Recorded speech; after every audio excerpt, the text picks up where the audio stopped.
حضرت عیسیٰ علیہ السلام کہنے لگے یہ تین حصے ہیں سونے کے، ایک حصہ میرا ہے، ایک تیرا ہے، اور تیسرا اس کا جس نے تیسری روٹی کھائی ہے۔ کہنے لگا جی میں نے ہی کھائی ہے۔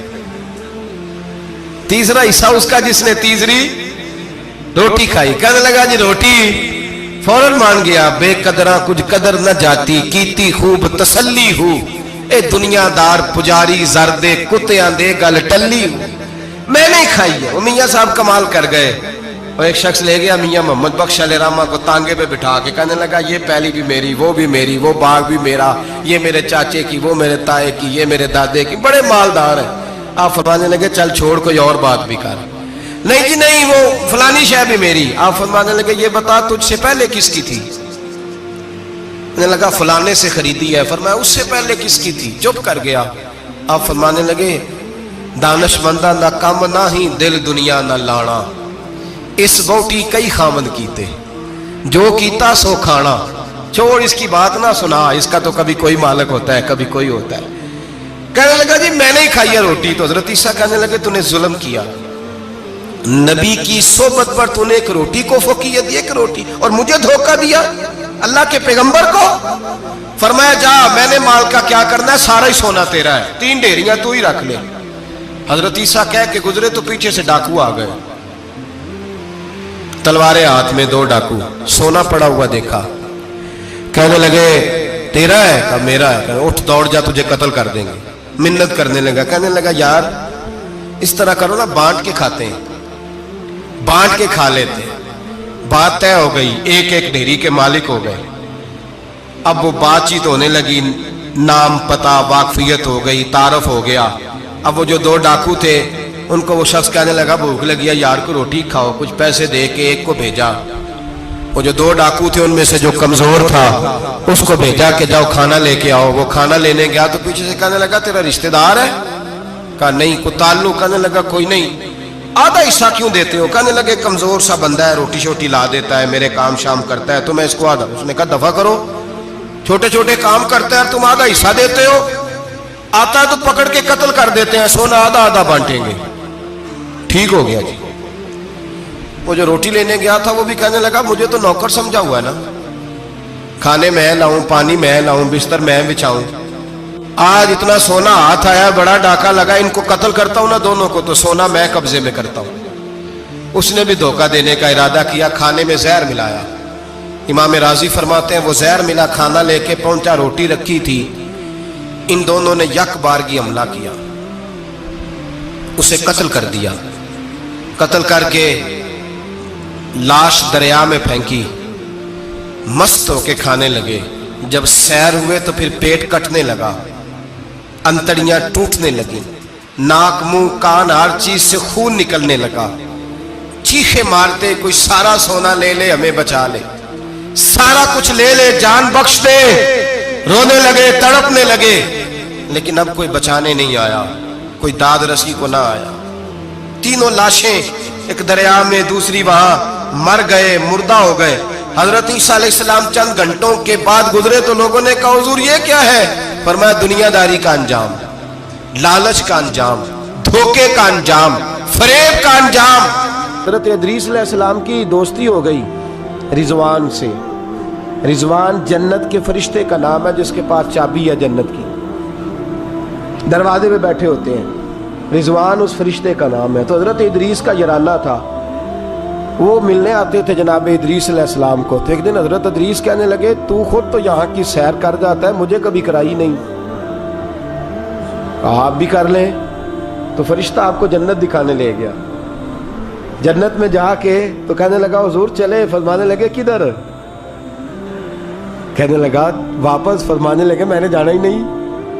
اس نے کہا کیوں؟ فرمانے لگے اللہ فرماتا ہے ہم فیہ خالدون، جو جنت میں آئے گا نکالا نہیں جائے گا، تو کیسے مجھے نکال سکتا ہے؟ کہنے لگے جناب آپ نے سیر کا کہا تھا۔ فرمایا سیر ہی ہے یہ، اس لیے کہ جنتی ساری عمر ہی سیر کریں گے، وہ سیر ہی کریں گے، سفر تو تھکا دیتا ہے بندے کو، یہ سیر ہی ہے۔ اب وہ فرشتے پریشان ہوئے تو رب کریم نے فرمایا وہ فرشتے تیرا اور اس کا یارانہ بھی میں نے لگوایا تھا، اور اس کو جنت کی سیر پر آنے کی خواہش بھی میں نے ہی پیدا کی تھی، اور تو کون ہوتا ہے میری بغیر اجازت دروازہ کھول سکے؟ بلوایا بھی میں نے ہی تھا۔ اور یہ جو میں نے کہا نا اڑ جا، یہ توفیق بھی میری ہوئی ہے، میری طلب بھی تو تیرے کرم کا صدقہ ہے۔ یہ پاؤں اٹھتے نہیں بلکہ یہ اٹھائے جاتے ہیں، تو جب بلا لیا ہے جنت میں داخل کرا لیا ہے، اور جنت بھی وہ والی جس کو میرے رسول پاک کے قدموں نے جنت بنایا ہے، وہ جنت جس کو ریاض الجنہ کا لفظ دیا ہے، حضور نے جنت جس کو بنایا ہے، وہاں تک پہنچ جائے۔ یہ ہے ارض جنت، یہ طیبہ کی زمین ہے ارض جنت، پر زمین کس کی ہے؟ کیسا عجیب معاملہ ہے، یہ ہے ارض جنت، یہ طیبہ کی زمین ہے، جنت بھی یہیں، کیونکہ مالک جنت بھی یہیں ہے، جنت بھی یہیں، مالک جنت بھی یہیں، جنت بھی یہیں تو مالک جنت بھی۔ اور وطن بڑا پیارا، اولاد بڑی پیاری، جان بڑی پیاری، اور حضرت ابراہیم سے رب کریم نے فرمایا چل ابراہیم کوئی چیز دے، تو کہا یا اللہ تینوں ہی تیرے نام پہ قربان کرتا ہوں، تیری ہوئی ساری، ہر شے تیری۔ حضرت ابراہیم نے دین کے لیے، آپ شہر بابل کے قریب پیدا ہوئے تھے، وہاں سے مصر آئے، مصر سے فلسطین آئے، اور فلسطین سے آ کر کے کعبہ آباد فرمایا۔ زندگی سفروں میں گزری، سفر ایک تکلیف والی چیز ہے، پر حضرت ابراہیم نے وطن چھوڑ دیا، گھر چھوڑ دیا۔ جان بڑی عزیز ہوتی ہے اصل میں نا، جب انسان جد و جہد کرتا ہے نا دین کے لیے، تو اس کے رستے میں بڑی چیزیں آتی ہیں، کبھی اولاد، کبھی گھر، کبھی باہر، کبھی حکومتیں، کبھی سیاستیں، کبھی چدراہٹیں، اس کے رستے میں بڑا کچھ آتا ہے، اور اسے ہر چیز کو فیس کرنا پڑتا ہے۔ گھر کے اندر بھی جنگ ہوتی ہے اور گھر کے باہر بھی لڑائی ہوتی ہے، یہ آسان ہے ہی نہیں۔ ہم تو خیر ہتھیار چھوڑ کے پھینکنے والے لوگ ہیں، ہم بھولے بھالے لوگ ہیں، ہم کہتے ہیں میں نے تو کہا تھا مہندی نہ کرو، پر بیٹے نہیں مانے، بھولے جو ہوئے۔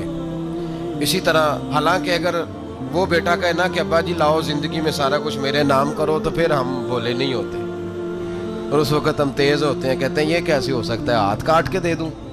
اس وقت نہیں، دین کے معاملے میں بھولے ہوتے ہیں۔ بیٹا بد مذہب کے پاس جا رہا ہے تو اس وقت ہم بھولے بھالے ہیں، کوئی عرض نہیں، لیکن اگر وہ اپنی پسند کی شادی کرے ہمیں کراس کر کے، پھر ساتھ ہی ہم تیز ہو جاتے ہیں۔ تو حضرت ابراہیم نے جب دین کے لیے نکلے تو جد و جہد کی، گھر کے اندر بھی گھر کے باہر بھی۔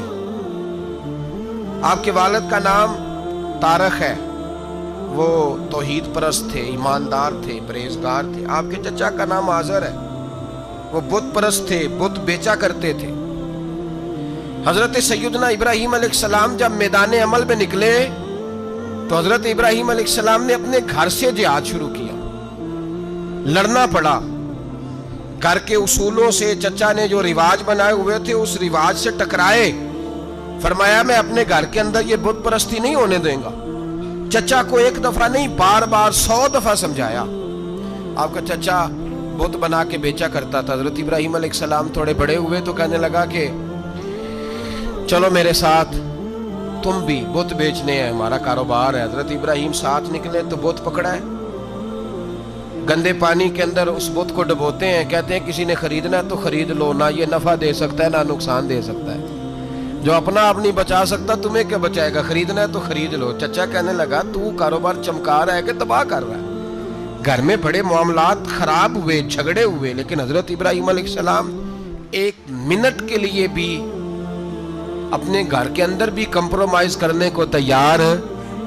یہ تھوڑا مشکل میں نے پہلو چھیڑ دیا ہے، یہ تھوڑا مشکل پہلو چھیڑ دیا ہے، بڑا سمجھدار آدمی ہے پر بیوی سے پردہ نہیں کرا سکتا، سیانا ہے، پنچایت کا بندہ ہے، جو اس سے آپ کہیں گے وہ بات یہ سنائے گا، لیکن کہتا ہے نہیں جی میں نے کوشش کر لی ہے۔ کس قسم کی کوشش ہے صاحب، کیسے ہو گیا؟ حضرت ابراہیم علیہ السلام نے گھر کے اندر سے فرمایا نہیں کرنے دوں گا، گھر کے اندر بھی ٹکرائے، فرمایا تم جو بھی ہو، پاش پاش کیا چچا کے اصولوں کو، اور باہر جب نکلے تو صرف علاقے کے چیئرمین سے نہیں ٹکرائے، ایم پی ایم این اے وزیر مشیر سے نہیں ٹکرائے، سپر پاور نمرود دنیا کا واحد حکمران تھا، اس وقت دوسرا کوئی حکمران ہی نہیں تھا، اکیلے حکمران سے جا کر ٹکرائے، کوئی ساتھ فوج نہیں تھی، کوئی ساتھ ان کے طاقت بظاہر دنیا داری کی کوئی نہیں تھی، پر حضرت ابراہیم جا کے ٹکرائے اور میرے رسول پاک صلی اللہ علیہ وسلم نے سند بیان کی، فرمایا افضل الجہاد کلمۃ الحق عند سلطان الجابر، فرمایا سب سے افضل جہاد یہ ہے کہ تو ظالم بادشاہ کے سامنے کھڑے ہو کے حق بات بیان کر دے، یہ سب سے بڑا جہاد ہے، یہ سب سے افضل الجہاد کلمۃ الحق عند سلطان الجابر، سب سے بڑا جہاد۔ حضرت ابراہیم کھڑے ہو گئے، سپر پاور سے ٹکرائے۔ یہاں ہم لوگ حکمتوں کا شکار ہیں، دیکھیں گے، کریں گے، سوچیں گے، اور مولوی صاحب کو ویسے کہتے ہیں آپ پرہیز کریں سیاسی باتوں سے۔ بھئی اللہ کے ہر نبی نے جا کے وقت کے ظالم حکمران کو لتاڑا ہے، للکارا ہے، یہ تو مشن انبیاء ہے۔ حضرت سیدنا ابراہیم علیہ السلام نے جو اس کو جا کے کہا کہ تو جھوٹ بولتا ہے، تو جھوٹا ہے، تو خدائی کا دعویٰ کرتا ہے، تو بہت بڑا ظالم ہے، اور قرآن مجید نے اس ساری بات کو بیان فرمایا۔ حضرت ابراہیم علیہ السلام سے کہنے لگا میں رب ہوں، تو آپ نے فرمایا میرا رب تو وہ ہے جو زندہ کرتا اور مارتا ہے، تو پھر آپ حق بات بیان کریں گے تو اللہ مارے گا کہ بندہ مارے گا؟ کچھ بھی نہیں ہوتا، کیونکہ زندگی موت کس کے ہاتھ میں ہے؟ اللہ کے ہاتھ میں، زندگی موت اللہ، کچھ بھی نہیں ہوتا۔ انسان صحیح سمت کا تعین کرے اور صحیح چلے۔ حضرت علی شیر خدا سے کسی نے کہا تھا کہ آپ کے بڑی دشمنی ہے، کوئی محافظ رکھ لیں، آپ فرمانے لگے موت خود بہت بڑی محافظ ہے، وقت سے پہلے آتی ہی نہیں، بڑی محافظ ہے، وقت سے پہلے۔ علامہ نورانی رحمۃ اللہ تعالیٰ علیہ کراچی جیسے شہر میں رہا کرتے تھے، جہاں گام گام پہ خطرہ تھا، لوگوں نے کہا حضرت اتنے بڑے لیڈر ہو، آپ کی جماعت کی 62 سیٹیں ہوئی قومی اسمبلی میں، ایک ایسا وقت بھی آیا تو کوئی ایک آدمی بندوق والا، آپ فرمانے لگے مجھے ضرورت ہی نہیں، اس لیے کہ جس خدا رسول کے لیے میں نکلا ہوں وہ خود ہی حفاظت کرنے والے ہیں، ضرورت نہیں ان چیزوں کی۔ تو بھائی حضرت ابراہیم ٹکرائے، اور آپ کا انداز کیا ہے؟ جا کے کہا کہ تو نہیں، خدا وہ ہے جو زندہ کرتا، اور اس نے ایک بیوقوفوں جیسی دلیل دی۔ ایک آدمی کو کل پھانسی دینی تھی تو اس کو بلایا، کہنے لگا تجھے کب پھانسی ہے؟ اس نے کہا کل، کہنے لگا جا تجھے ذات کی یا زندگی دی، اس کو چھٹی دے دی۔ ایک عام آدمی بیچارہ بیٹھا تھا، اس کو پکڑ کے نا کہنے لگا اس کی گردن اڑا دو، کہنے لگا دیکھ لو میں بھی زندہ کرتا اور مارتا ہوں، وہ جو کل مرنے والا تھا میں نے زندہ کر دیا ہے، اور جس کو پتہ ہی نہیں تھا کہ میں نے مرنا ہے اسے پکڑ کے میں نے مار دیا ہے۔ یہ بیوقوفوں جیسی دلیل ہے۔ حضرت سیدنا ابراہیم علیہ السلام چاہتے تو اسی وقت دلیل توڑ دیتے کہ تو کیا بیوقوفوں جیسی بات کر رہا ہے، اگر تو زندگی دیتا ہے تو مرے ہوئے میں جان ڈال کے دے جس کو تو نے مارا ہے۔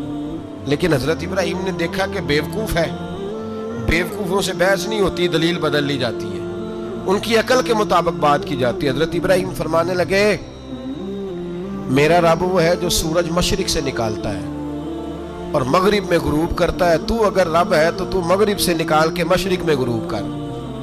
فبہت الذی کفر، کافر لاجواب ہو گیا، اس کے پاس اس چیز کا کوئی جواب نہیں تھا۔ علامہ اسماعیل حقی نے خوبصورت فقرہ لکھا ہے، خوبصورت، جان ڈال دی ایک جملہ کہہ کے۔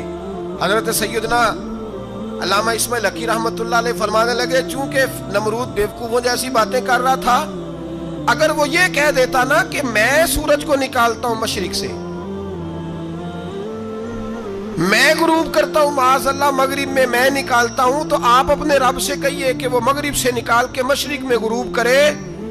علامہ اسماعیل حقی فرماتے ہیں رب کریم کی آواز قدرت تھی، مالک حضرت ابراہیم علیہ السلام کے اس، اگر وہ کہہ دیتا اور حضرت ابراہیم دعا کر دیتے تو رب کریم نے فرشتوں کو تیار بٹھایا ہوا تھا، فرمایا اگر یہ کہہ دے میرے خلیل سے کہ سورج مغرب سے نکال کے مشرق میں غروب کرنا ہے تو تیار رہنا، جس طرح خلیل کہیں گے ویسے ہی کر دیں گے۔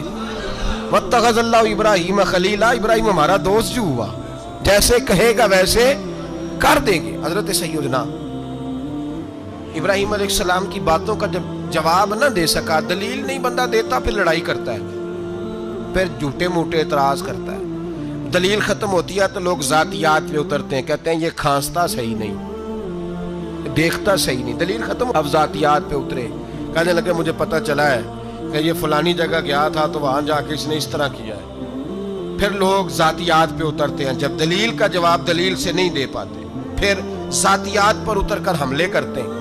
حضرت ابراہیم کے دلائل کا جواب نمرود نہ دے سکا تو کہنے لگا کہ اس کو آگ میں ڈال دو. قوم گئی ہوئی تھی ساری. آپ نے بات سنی ہوئی ہے, میں نے صرف اشارہ دینا ہے. میلے پہ تو حضرت سیدنا ابراہیم علیہ السلام نے سارے بت توڑ دیے, کلاڑا بڑے بت کی گردن پہ رکھا. واپس آئے, کہنے لگے بت کس نے توڑے ہیں؟ تو فرمایا اس سے پوچھ لو جس کی گردن پہ کلاڑا ہے. کہنے لگے یہ تو بول ہی نہیں سکتا. تو فرمانے لگے بڑے بیوقوف ہو, جو بولتا ہی نہیں, سنتا ہی نہیں, اپنا آپ نہیں بچا سکتا, اس کی پوجا کرتے ہو. کہنے لگے پکڑو, دلیلیں ختم ہو گئی, اس کو آگ میں ڈالو. بہت بڑی حویلی 45 فٹ مربع پہ مشتمل ایک حویلی بنائی گئی اور 45 فٹ اونچی. مختلف روایات, علامہ اسماعیل حقی کہتے ہیں کہ 3 مہینے تک نمرود نے کہا کہ اس کے اندر لکڑیاں ڈالو. لوگ پوچھنے لگے کتنی دنیا جلانی ہے؟ کہنے لگا بندہ تو ایک جلانا ہے, پر بندہ بڑا تگڑا ہے, ایک بندہ. 3 مہینے لکڑیاں ڈالی گئیں. اور لوگوں کی جو تہمات ہوتی ہیں نا, وہ بڑی عجیب ہوتی ہیں. تہمات میں نے بڑی تفصیل سے رمضان المبارک میں گفتگو کی تھی. بدشگونی, تہمات لوگ لیتے ہیں. اس وقت بھی لوگ تہمات کا شکار ہو گئے. عقیدہ بگڑ جاتا ہے تو وہ عجیب و غریب باتیں کرنے لگتا ہے. تہمات کا شکار ہو گئے. بیویاں نظر مانتی, میں بیمار ہوں, اگر صحیح ہو گئی تو اتنے من لکڑی دوں گی حضرت ابراہیم کی آگ جلانے کے لیے. ایک عورت لے کے جا رہی ہے لکڑیاں, تو ایک نیک دل آدمی نے اس سے پوچھا کہاں جا رہی ہو؟ کہنے لگی میں نے منت مانی تھی تو حضرت ابراہیم علیہ السلام کو معاذ اللہ جلانے کے لیے لکڑیاں لے کے جا رہی ہوں. تو وہ رب کریم کے بندے کہنے لگے تو ڈھونڈتی رہے گی, تجھے وہ جگہ ملے گی نہیں. وہ بی بی کئی مہینے گھومتی رہی, جگہ ہی نہیں ملی جہاں لکڑیاں ڈالنی, ماری گئی. تہمات کا شکار ہوئے بہت سارے لوگ. تہمات کا بھائی, تہمات دین کے اندر منع ہے. تہمات دین میں کوئی نظر ماننا, کوئی کسی بزرگ کے مزار پہ جا کے سالے ثواب کے لیے کوئی چیز ماننا, یہ تو درست ہوا. لیکن غیر شرعی نظریں مان لینا کہ میں آگ کے گرد چکر لگاؤں گا, میں جناب وہاں جا کے یہ والا تماشا کروں گا, میں دھاگا باندھوں گا, میں رسا کاٹوں گا, میں وہاں گندے ہو سے پانی پیوں گا, ان کی شریعت اجازت, یہ تہمات ہیں, بدشگونی ہے. دین میں ان کی کوئی گنجائش. آپ نظر ماننے سے پہلے بھی کسی عالم سے رابطہ کریں کہ میں منت مانگنے لگا ہوں تو کیسے ماننی چاہیے, اس کا طریقہ پوچھیں. ایسے ہی غلط چیز کی منت تھوڑی مان لی جائے گی. بہرحال آمدام برسر مطلب حضرت ابراہیم کے لیے آگ جلائی گئی. 45 فٹ اونچی آگ ہے, پرندہ بھی اوپر سے گزرتا ہے تو نیچے گر جاتا ہے جل کے. اتنے دن لگا کے آگ جلائی گئی. اب حضرت ابراہیم کو جلایا جانے لگا ہے. یہاں تو موجیں ہے نا, جو کسی ادارے کا سربراہ ہے اس کے لیے موج ہے, کسی جگہ آفیسر بن گیا تو موج ہے, پیر صاحب کے لیے موج ہے, علامہ صاحب کے لیے موج ہے, خطیب صاحب کے لیے موج ہے. جلنا کس کو پڑتا ہے؟ وہ حال ہی کوئی نہیں رہا الا ماشاءاللہ. وہ لوگ گزر گئے جو تکلیفیں سہ کے کام کرتے تھے, گزر گیا زمانہ. حضرت سیدنا ابراہیم علیہ السلام کو جلایا جانے لگا ہے تو اب اتنی بڑی آگ ہے تو ڈالیں کیسے؟ شیطان نے تجویز دی کہ منجنیق بناؤ. منجنیق, بڑے بڑے بانس باندھ کے ان کے نیچے رسا باندھو. وہ جس طرح جھولنے کے لیے جھولا بنایا جاتا ہے, اس طرح ایک منجنیق پرانے زمانے میں اس میں پتھر رکھ کے پھینکے جاتے تھے دشمنوں پہ. وہ منجنیق بنائی گئی کہ دور سے حضرت ابراہیم کو پھینکیں گے. ہاتھ حضرت ابراہیم کے باندھ دیے, پاؤں مبارک باندھ دیے, پوری زمین پہ ایک نام لینے والا خدا کا. اور اس کو آج رسیوں میں جکڑا ہوا ہے. جب پھینکا جانے لگا نا آگ میں, حوریں رونے لگی, فرشتے تڑپنے لگے, اے اللہ یہ کیا ہونے لگا ہے؟ ایک تیرا خلیل اور وہ بھی آگ میں. فرمایا جاؤ جا کے اس سے کہو اگر تمہاری مدد لیتا ہے تو اسے بچاؤ. ہوا کا فرشتہ آیا, کہا ابراہیم اگر تو کہے. او بھائی, ان چیزوں کو کہانی سمجھ کے نہ سنا کریں, یہ داستان نہیں, یہ وہ طریقے ہیں جو ہمارے رسول نے ہمیں اپنانے کا حکم ارشاد فرمایا ہے. جو عقیدے, یہ وہ نظریات ہیں جو ہمیں اوڑھنے کو کہا گیا. اپنے رب کریم کی رضا پہ راضی رہنے کے یہ وہ خوبصورت مواقع ہیں صوفیاء نے جن کو بنا کر سمجھا کر ہم تک پہنچایا ہے. یہ ہے اہل طریقت کی باتیں. وہ کہتے ہیں یار جس حال میں رکھے راضی رہنا ہے. حضرت ابراہیم علیہ السلام کو پھینکا جا رہا ہے, فرشتہ آیا, اے اللہ کے خلیل اگر حکم دو تو اتنی ہوا چلاؤں کہ نمرودی جل جائیں سارے.